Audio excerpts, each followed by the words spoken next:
Դուք անցել եք պատերազմի այս բովի միջով ձեր որդին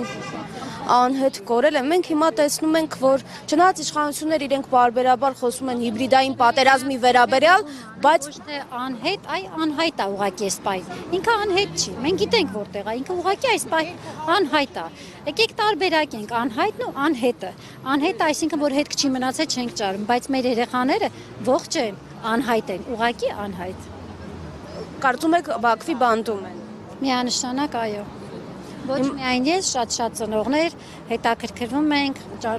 ի տարբերություն մեր այսօրվա իշխանությունների, կառավարությունների, ծնողը ուղղակի անգործ չի նստում։ Գիշեր ցերեկ հետաքրքրվում է, աղոթում է, սպասում է իր բալիկին։ Ունենք երազներ, ունենք նշաններ, ունենք դրսից եկած խոսքեր, որ սպասեք, լավ կլինի, ու սպասում ենք։ Ամեն դեպքում հույսներս երբեք չեն կորցնում, սպասում ենք ու քանի սիրտս բաբախում է, ոչ միայն ես, այստեղ բոլոր ծնողները, քանի սիրտներս բաբախում է, մենք պայքարելու ենք մեր երեխաներին, պահանջելու ենք։ Պիտի թող վերադարձնեն մեր երեխաներին, ոնց տարել են, թող նենց էլ բերեն։ Տեսեք Նիկոլ Փաշինյանը այդ զգայուն թելերի վրա է փորձում հանրության խաղալ։ Իրենք խոսում են հիբրիդային պատերազմից, բայց Փաշինյանն ինքն ասում է, եթե սահմանադրական մեծամասնություն ընտրություններում քաղաքացիական պայմանագիրը չլինի, ժամկետել է ասում, սեպտեմբերին Ադրբեջանը պատերազմ է սկսելու, պատերազմ կլինի։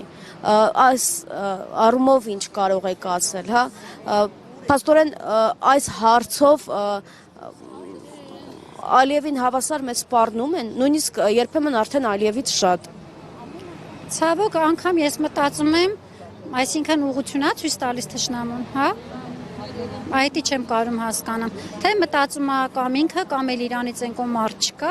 կլինի ավելի ուժեղ ինչ որ մեկը կնստի, այն մեկը կնստի, որ Թուրքից չի վախենա, չի ստորանա Թուրքի առաջ, ծնողներին էլ հետը չի ստորացնի Թուրքի դեմ։ Դուք ձեր խոսքը փորձում եք նաև Չարենցավանում, եթե ես չեմ սխալվում, ասել, երբ որ Նիկոլ Փաշինյանը այդ մեծաթիվ զորքով եւ իր շրջիկ խմբով եկեղեցի էր գնացել։ Այդ ժամանակահատվածում ձեր ասելիքը ձեր կարծիքով տեղ հասավ, թե բազմիցս ունեցել եք առիթներ ասելու, բայց այդպես էլ տեղ չի հասել։ Ես երբ ունեցել եմ ինչ որ բան ասելու, չեմ կաշկանդվել, ասել եմ չեմ վախենում ոչ մի բանից, ինչ պիտի լինի սրանից ավելին, ոչ մի բան, ես էլ չեմ վախենում, իմ կյանքի համար ընդհանրապես չեմ վախենում, ավելի լավ է մարդը չապրի, քան ստորացված ապրի կամ սպասումով ապրի։ Ես ինչ որ ասել եմ եկեղեցում, ուղղակի ասել եմ, պետք չի ուղղակի խաղալ քրիստոնյա պիտի ծնվես, պիտի լինես։ Եկեղեցի պիտի գնաս ոչ թե բեմականացում ցույց տալու համար, այլ պիտի գնաս Աստծո հետ լինելու համար։ Ինչ ասեմ, մարդիկ, որ Աստծուց չեն վախենում, մենք էլ իրանցից չենք վախենում։ Մենք Աստծուց վախենում ենք, Աստված կանի իրանց պատիժը, ուրիշ բան չեմ ասում։